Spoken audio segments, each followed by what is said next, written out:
Now, the arrest of the two members of the Economic Fighters League spawned a Free Ernesto hashtag on Twitter, which was trending at #1 and is still there in the top trends. You can see it at #5 at the moment. They two have since been released. According to the police, they have been charged provisionally, but are expected to return another day. Ernesto Yeboah and Abeku Adams have joined us in the studio, as I indicated earlier. Good evening and welcome once again to our studios. Now, tell us about this experience you had in Parliament today and your subsequent arrest. Did you go to Parliament intending to disrupt proceedings? I'll start with you, Ernesto.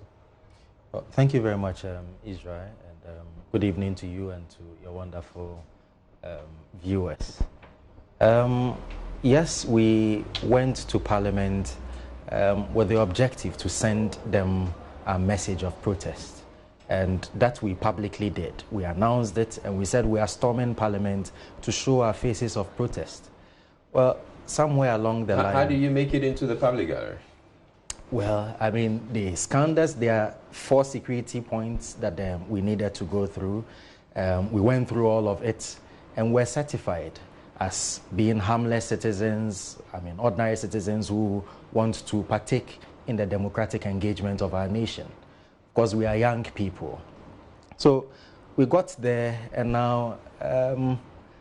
so even though you had put out a notice that you were intending to storm Parliament, they still allowed you in? Yes, they did. Did you know who? They didn't. In fact, they turned away many of our people who were... They turned many of them away. But you made it through? We made All it right. through. So you made it into the public gallery? Now we get there, and then we realized that the subject matter for which we were storming Parliament did not appear to be on the discussion sheet. But then, along that line, we were like, okay, so let's drop this thing and do it elsewhere. Just before we could get up to leave, Honorable K.T. Hammond, I mean, on the floor of the House, brings up the issue and then says that he does not see MPs sitting, I mean, under trees. So our children should sit under trees, and it's allowed. Our mothers should deliver on the bare floors in our hospitals. Our fathers should die because of the absence of beds in our hospitals, and it's fine. Was that the provocation? That was the provocation. So that is what got us incensed to send that message to them, that if you are out of touch with the reality on the ground, then we are here to put it to you, that we, the representatives, or we, the power holders of this nation, those who gave you power to come and represent us, are telling you that drop that chamber. I think it's important that young people all over understand that they have a significant role to play in the affairs of our state. We should not leave our future to these old men and women who do not give a hoot about us. In almost every decision that they are taking, you could see the selfishness, the blatant disregard. They are running a non-accountable democracy, a fake democracy, which then gets us, I mean, as citizens to be concerned enough that no, I mean, something ought to be done. So this is what we are telling all young people in the country. We should not sit down and allow our leaders to Abeku Adams, you were also in the chamber. Did you mull over the consequences of the action? Yes, I did. And I actually came all the way from the Central Region purposely for this today. So it's not like... Were you intending to come make noise in Parliament to be arrested and manhandled the way you were? I intended to come to send a message, to represent the protests among the populace. I mean, what we did there was just a replication of the general public disagreement with what, or disapproval of what they intend doing, which we think is actually a complete disregard for the real situations of the Ghanaian citizens. It's insensitive on their part to even consider building a new parliament for themselves when what we have was recently renovated. You understand? And there's serious social... Democracy is not for the ruling elite. It's for the people. Let's move on to your arrests. the police moved in, you yelled out, dropped that chamber, and then what happens next? Well, I was surprised at how the security at Parliament handled us, especially given the fact that we were cooperating fully with them. When they sought to take us out, we did not resist. In fact, when they sought to... Well, there was one resistance at the door. Probably was you. It seemed like. But when they picked out Ernesto and they were coming to pick me, I said, look, I asked, well, let me pick my bag. So I was willing to walk out. You understand? But then they turned the whole thing into a scuffle. Tore my suits, as you can see. Oh, wow. And, I mean... That's a goner. The hooks destroyed the my trousers, everything went off. My buttons... Let me see that again. The back of your suit. Okay. And this was deliberate. And I saw the woman trying to tear mine. I was surprised the women were... Let's keep that out so the cameras can capture. And I was surprised the women were the most aggressive of the security personnel there. Okay. And it's not the case that I wasn't resisting. You deliberately... They actually lifted me off the ground. Just for dramatic purposes. One leg was off the ground, so I was kind of not on my feet, 2 feet. So I wasn't resisting. There was no way I could have resisted. I wanted to move out. And it was... Yeah. You could tell. I mean, see the cuts here and then... Yeah, there's a bit of swelling, yes, I see on your arm there. And I was dropped on the ground on the hard floor outside, so I have this pain running down my spine at the moment. But have you been to the hospital then? We asked the police to give us medical form. They didn't treat it as an urgent issue.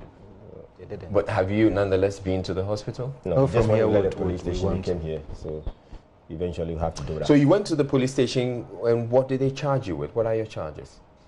Offensive conduct under Section 207 of the Criminal Other Offences Act 30, which says that we threatened, used abusive language, and projected other conduct or words that sought to encourage the breaching of the peace of the public. Well, that would be the decision of the court to decide. But interpretation of what happened, whether it was really the case. So we didn't want to go into that much. Yeah. What were your bail terms, if you have been bailed at all, or they just let you out? We're supposed to report to the ministry's police station on Monday at 10. So there wasn't need to bail you. Did they just let you go? They bailed us. We're bailed. So 2,000 for each. But I didn't. I overheard the police officer. I didn't see it. It's 2,000 for each of us. What do you think you have achieved with this? Well, I think a strong message has been sent to them that especially young people in this country are no longer going to sit down and allow them to run the nation to the ground. A new movement has, begun, where you would see that many of us are no longer willing to go back to sleep. If it has to take days and nights of protest to ensure that that simple message is sent to them, that we are the wielders of power in this country. So we are very clear in our minds what is happening. Some have sought to misinterpret our action as indiscipline and all of that. But yes, all changes that has really, or significant changes that has taken place across the world was through civil disobedience. And that's precisely... absolutely. And that's precisely what we are doing. So they can call us indisciplined, they can call us hooligans, but we know we have the nation at heart. Right. Parliament has indicated, the majority leader at least has been talking about the fact that they haven't quite firmed up the decision to build this complex. Would you be okay if they decided that they're not going to go ahead with it anymore? I would be okay if they decided to go ahead, because that's the whole purpose for which we are here. We went there today. But then as regarding that they are planned not to go ahead with it, that's something they're yet to see. But Ernesto, from what I hear from you, it sounds like you want something more. Oh, we are simply not convinced by this part of a bigger picture. This is not the ultimate. What would be the ultimate? It's like war. War has different battles. You understand? So we are looking for the economic dignity of this country. You're looking for a situation where civil consciousness will drive the agenda of the day, not political affiliations, where people, citizens of this country, will wake up and realize that, no, I'm part of a nation, and I must be responsible because I'm getting this from the nation. As it stands now, this is a country that eats its young people. Yeah. It feeds on the strength, it feeds on the energy, it feeds on the aspirations, the dreams and the visions of the young people. It doesn't nurture us into greatness. The upward mobility is non-existent. There's a kind of a monopoly that the old guard has established on our resources and opportunities in this country. And that's what we are seeking to break. All right. What next for your campaign, Ernesto? Well, let's say that this was just part one. And what will be part two? Well, let's understand that they are the drummers. So long as they continue to play the drum, we the people will continue to dance to it. And we would be doing it proportionally at a graduated level.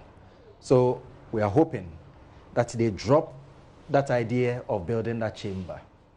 Otherwise, on 13th of July, we are seeking to mobilize 2 million Ghanaians in a protest against the building of that chamber. Of course, if they still decide to go ahead, then we would graduate it to the next level. And they haven't seen the full story yet. All right, thank you very much. Ernesto Yeboah and Abeku Adams, they are with the Economic Fighters League. And earlier today, they staged a protest in Parliament. They were arrested, but have subsequently been released. You're watching Joy News Prime. We're taking you.